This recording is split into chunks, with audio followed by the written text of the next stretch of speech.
पश्चिम बंगालमध्ये सुवेंदूच भाजपच्या सत्तेचे अधिकारी। सकाळी 11 वाजता भाजप सरकारचा शपथविधी। पंतप्रधान नरेंद्र मोदी, अमित शहांसह दिग्गज नेते उपस्थित राहणार। तर पश्चिम बंगालमध्ये 2 उपमुख्यमंत्री बनण्याची शक्यता। थलपती विजय यांच्या शपथविधीला ब्रेक। एएमएमके आणि इंडिया युनियन मुस्लिम लीगनं पाठिंबा देण्याचं नाकारल्यानं गोंधळ।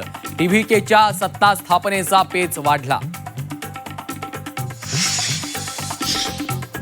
सुनेत्रा पवार राज्याच्या मुख्यमंत्री झाल्यास त्यांना पहिला हार मीच घालेन। खासदार सुप्रिया सुळे यांचं मोठं विधान।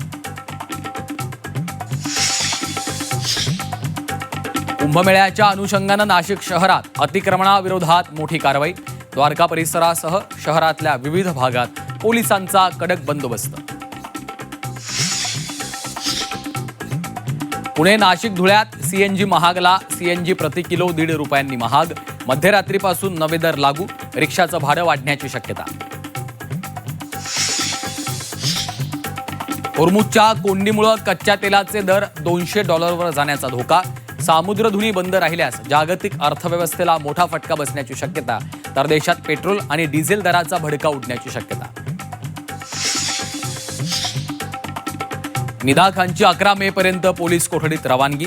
नाशिक आयटी कंपनीतील धर्मांतर आणि अत्याचाराच्या प्रकरणात निदाची पोलीस चौकशी होणार।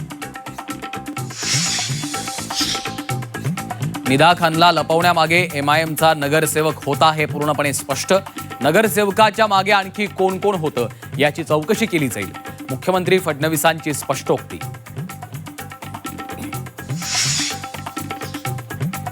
इम्तियाज जलील धर्मांतरामागचे मास्टरमाइंड। सामाजिक न्याय मंत्री संजय शिरसाटांचे गंभीर आरोप। निदा मोहरा एमआयएम चेहरा असल्याचा शिरसाटांचा दावा।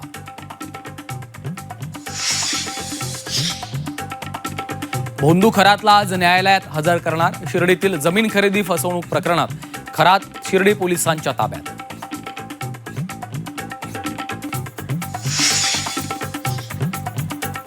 आणि मुंबईसह ठाणे पालघरमध्ये उन्हाचा तडाखा वाढणार। पुढील 2 दिवस उष्ण आणि दमट हवामानाचा इशारा। नागरिकांना तीव्र उन्हाचा सामना करावा लागणार।